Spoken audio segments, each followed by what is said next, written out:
Sampai dengan saat ini masih terjadi perdebatan di berbagai kalangan terkait dengan kebijakan Gubernur Jawa Barat, Kang Deddy Mulyadi atau KDM, menyangkut dengan pembinaan karakter anak-anak di barak militer yang melibatkan Tentara Nasional Indonesia. Bahkan terdapat juga masyarakat yang melaporkan bahwa tindakan pembinaan di barak militer tersebut melanggar Undang-Undang Perlindungan Anak. Namun, tidak sedikit pula orang tua dari anak-anak yang dibina di barak militer mengaku cukup puas sehingga diharapkan bermanfaat bagi anak tersebut ke depannya. Pada kesempatan kali ini kita akan membahas terkait dengan diversi ya dalam Undang-Undang Sistem Peradilan Pidana Anak, di mana diversi ini sendiri juga hampir mirip atau sama dengan penyelesaian perkara melalui keadilan restoratif atau restoratif justice bagi pelaku tindak pidana dewasa ya. Untuk terkait dengan penjelasan restoratif justice sudah saya ulas pada VT sebelumnya.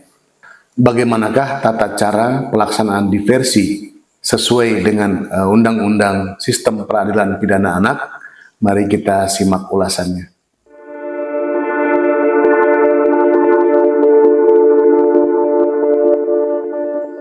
Sistem Peradilan Pidana Anak tertuang dalam ketentuan Undang-Undang Nomor 11 Tahun 2012. Sebelum kita membahas terkait diversi, maka kita akan bahas dulu terkait dengan pengertian-pengertiannya. Yang pertama adalah terkait dengan pengertian Sistem Peradilan Pidana Anak, yaitu keseluruhan proses penyelesaian perkara anak yang berhadapan dengan hukum, mulai tahap penyelidikan sampai dengan tahap pembimbingan setelah menjalani pidana.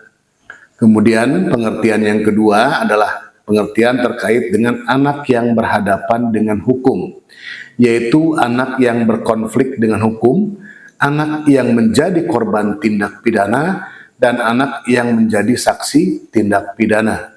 Pengertian berikut, anak yang berkonflik dengan hukum yang selanjutnya disebut anak adalah anak yang telah berumur 12 tahun tetapi belum berumur 18 tahun yang diduga telah melakukan suatu tindak pidana.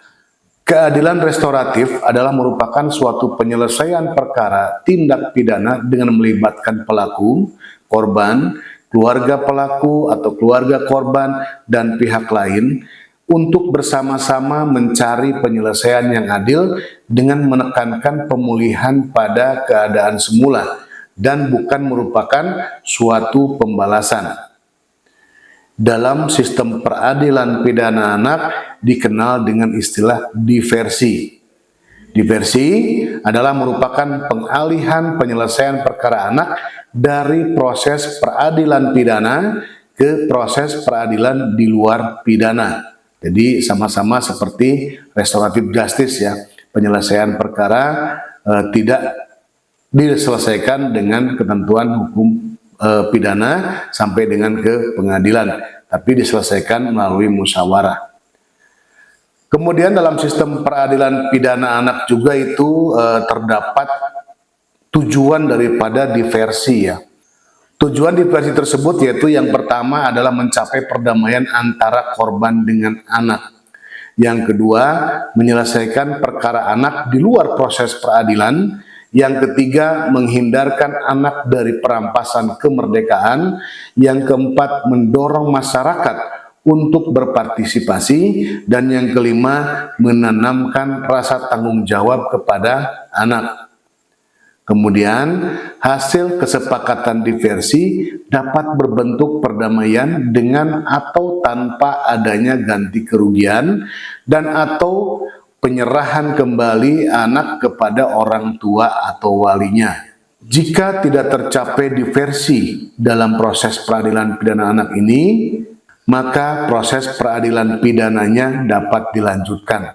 Jadi terlebih dahulu terkait dengan Sistem peradilan pidana anak ini lebih mengutamakan kepada penyelesaian perkara di luar pengadilan atau out of court settlement ya, dengan mengedepankan diversi atau musyawarah. Namun apabila tidak terjadi musyawarah, tidak terjadi diversi, maka proses peradilannya dapat dilanjutkan. Demikian, terima kasih.